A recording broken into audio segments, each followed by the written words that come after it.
আসসালামু আলাইকুম। আজকের এই ভিডিওতে নবম শিক্ষক নিয়োগ তথা ১৯তম শিক্ষক নিবন্ধন সার্কুলার কবে দেবে এই বিষয়ে কথা বলবো। পাশাপাশি অন্যান্য বিষয়গুলো নিয়েও আমরা কথা বলার চেষ্টা করব। তো ১৯তম শিক্ষক নিবন্ধন সার্কুলার অনেক দিন থেকে দেওয়ার কথা, কর্তৃপক্ষ এখনো দিচ্ছে না। তো এই না দেওয়ার পেছনে অনেকগুলো কারণ ছিল। যদি কারণগুলো আমি বলি, একটা সিলেবাস মূলত প্রকাশ করেনি, মানে সিলেবাস তাদের রেডি হয়নি। ২ নম্বরে হচ্ছে তাদের চেয়ারম্যান সংক্রান্ত একটা জটিলতা ছিল। তো এবং এর আগের কিছু জটিলতা আছে, সেটা হচ্ছে যে 18তমতে যারা উত্তীর্ণ হয়েছে তাদের অনেকের যারা সুপারিশ বঞ্চিত অর্থাৎ স্কুল চয়েস পায়নি, তাদের একটা সমস্যা আছে এবং সেই সঙ্গে প্রধান শিক্ষক নিয়োগের একটা জটিলতা রয়েছে। তো এগুলো যদি বাদও দেয় সেক্ষেত্রে দুইটি কারণ থাকে। সবচেয়ে একটা হচ্ছে সিলেবাস প্রণয়ন, অর্থাৎ সিলেবাস তারা রেডি করেনি সাবজেক্টিভের। ২ নম্বর হচ্ছে চেয়ারম্যান। তো আমরা দেখেছি যে এনটিআরসি চেয়ারম্যান অলরেডি নির্ধারণ করা হয়েছে, একজনকে নিয়োগ দেওয়া হয়েছে এবং এখন তাহলে থাকলো শুধুমাত্র সমস্যা, সেটা হচ্ছে সিলেবাস।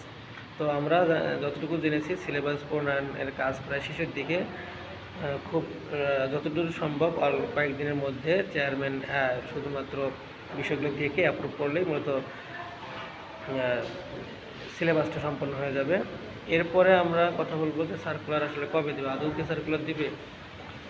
তো যেহেতু অনেক দিন থেকে সার্কুলারটা দেওয়ার কথা, সেটা দিচ্ছে না। অন্য অনেক সরকারি চাকরির পরীক্ষা সার্কুলারগুলো দিচ্ছে, কিন্তু নিবন্ধনের সার্কুলার দিচ্ছে না।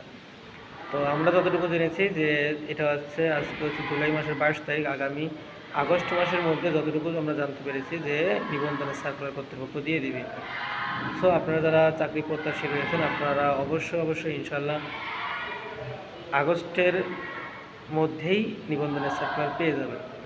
তো আমার কাছে অনেকেই জানতে চেয়েছেন যে আসলে এই নিবন্ধন এবার কি লিখিত পদ্ধতিতে হবে নাকি এমসিকিউ হবে, বিভিন্নজন ফোন দেয় বা আমাদের কোর্স সম্পর্কে জানতে চায়। তো তাদের উদ্দেশ্যে এতটুকুই কথা যে নিবন্ধন এবার হবে এমসিকিউ পদ্ধতিতে এবং আমাদের শুধুমাত্র 3টি কোর্স চলমান আছে। একটা হচ্ছে ম্যাথের হচ্ছে বেসিক ফাউন্ডেশন কোর্স অর্থাৎ জেনারেল পার্টের, এরপর হচ্ছে একটা আছে পার্টের হচ্ছে অল সাবজেক্ট ম্যাথ, ইংলিশ, সাধারণ জ্ঞান এবং বাংলার, এটা একটা কোর্স। আর একটা হচ্ছে আমাদের সাবজেক্টিভ কোর্স, সেটা হচ্ছে পদার্থ এবং রসায়ন স্কুল এবং কলেজ পর্যায়ের জন্য। সো এই 3টি কোর্স আমাদের আপনার চলমান আছে।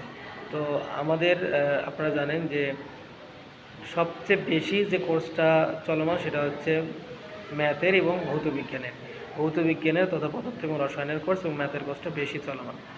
তো আপনারা যারা অংশগ্রহণ করতে চান, আমাদের কয়েকটি বেচ শেষ হয়েছে, এখন নতুন করে আবার ভর্তি চলমান আছে। আমাদের মূলত 1 তারিখ থেকে শুরু হবে। তো আপনারা যদি চান যে আমরা এই কোর্সে অংশগ্রহণ করব, সেক্ষেত্রে সাবজেক্টিভ, জেনারেল পার্ট এবং স্পেশালি ম্যাথে আপনারা যে কোনো 3টার যে কোনো একটিতে আপনারা চাইলে অংশগ্রহণ করতে পারেন। তো এটাই ছিল আপনাদের জানার উদ্দেশ্য। তবে আবারও বলছি, নিবন্ধনের সার্কুলার খুব দ্রুতই প্রকাশ হবে। আশা করছি আপনারা দ্রুতই সার্কুলার পেয়ে যাবেন এবং আগস্টের মধ্যেই পেয়ে যাবেন। তো এই ছিল সর্বশেষ। Thanks for watching.